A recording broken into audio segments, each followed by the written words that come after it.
In 1929, a rabbi sent Einstein a telegram with one blunt question. It came at a strange moment. A famous cardinal in Boston had just called Einstein's theory of relativity a kind of atheism dressed up as science. People were rattled. The word atheist was practically an accusation in those years, and suddenly Einstein was its face. His science had rewritten space and time. Now people wanted to know if it had rewritten heaven too. So a New York rabbi named Herbert Goldstein cabled the most famous scientist alive. The message was as blunt as it gets. Do you believe in God? He even prepaid for a 50-word answer. Einstein used 25, and his reply became one of the most quoted lines about God of the last 100 years. He wrote, "I believe in Spinoza's God, who reveals himself in the orderly harmony of all that exists. Not in a God who concerns himself with the fates and actions of human beings. That's it. That's the whole answer." People have been fighting over what it means ever since, because almost nobody knows who Spinoza was or what his God actually is.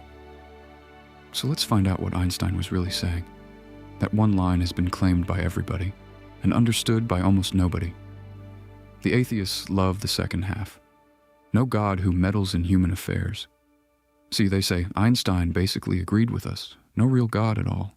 The believers love the first half. He said the word God. He said he believed. See, they say even Einstein was one of us. Both of them are sure, and both of them are missing it. Because Einstein didn't pick a side in that fight. He pointed at a door neither side knew was there, and he wasn't the first through it. The idea he was reaching for had already been worked out in brutal detail. Over 250 years earlier, by a quiet man who ground glass lenses for a living in Amsterdam. He was excommunicated, poor and almost forgotten. And he was right.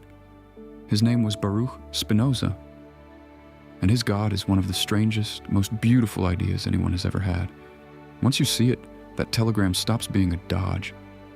It becomes a claim, a big one. Spinoza's move is so simple it still knocks people sideways. Picture the God most people argue about. A person, basically. A mind with a will. He lives somewhere beyond the universe. He made it. He watches it. He judges it, and one day he winds it up. Spinoza looked at that picture and said, no, that's not God. That's a very large man. A king, scaled up with the universe for his kingdom and us for his subjects. For Spinoza, God isn't a person, and God isn't somewhere else. There's only one thing that truly exists, infinite and eternal, and everything is a part of it. He gave it two names and used them as if they were the same word. God, or nature. Deus sive Natura. God, or nature. So God didn't build the universe from the outside, like a carpenter. God is the universe. The whole system of everything, unfolding by its own necessity.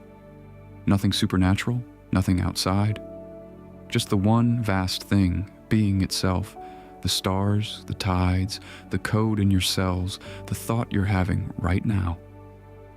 All of it is God, in the only sense Spinoza would accept. Not a ruler over nature, nature itself, seen whole. Which raises an uncomfortable question. If that's God, what happens to everything religion promised you? Notice what that quietly takes away. If God is nature, then God has no plans for you. There's no one behind the curtain, arranging your life into a lesson. No miracles, because a miracle would be nature breaking its own laws, and nature doesn't do that. No prayers answered, because there's no person there to hear them.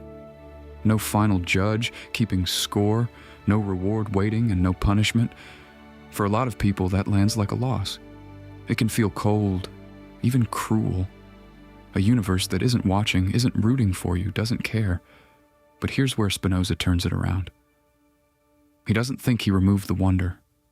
He thinks he found where it actually lives. The old awe was aimed at the exception.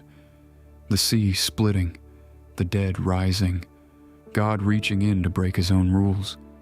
Spinoza aims the awe at the rules themselves. Think about it. The universe didn't have to be lawful. It didn't have to be the kind of place a human mind could ever hope to understand. And yet it is. There are patterns under everything, deep and reliable and gorgeous. One set of laws runs the falling apple and the turning galaxy. Nobody promised us that. That, for Spinoza, is the miracle. Not a crack in the order. The order.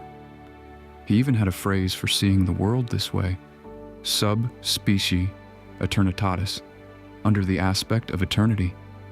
Now you can see why a physicist, of all people, would grab this idea and hold on. What does a scientist do every single day? He bets that the universe makes sense.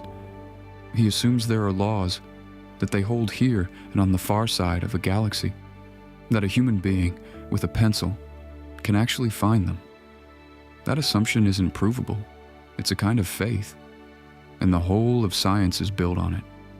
Spinoza's God is that faith turned into reverence.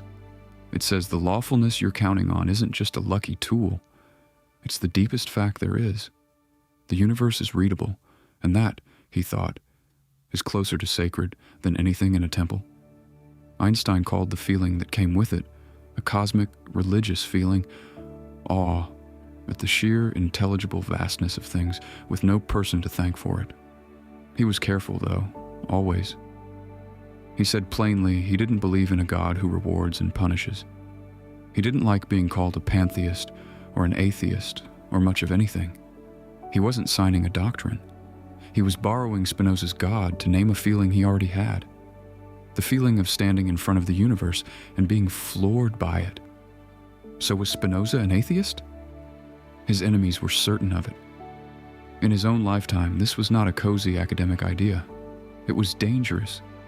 His own community cast him out for it with one of the harshest curses they had ever written. I tell that whole story in another essay. It did not go gently. He never took it back and never recanted a word. For centuries after, his name was almost a synonym for godlessness, and you can see why. Take away the person, the plan, and the judge, and to most people you've simply taken away God. But Spinoza would push back, hard.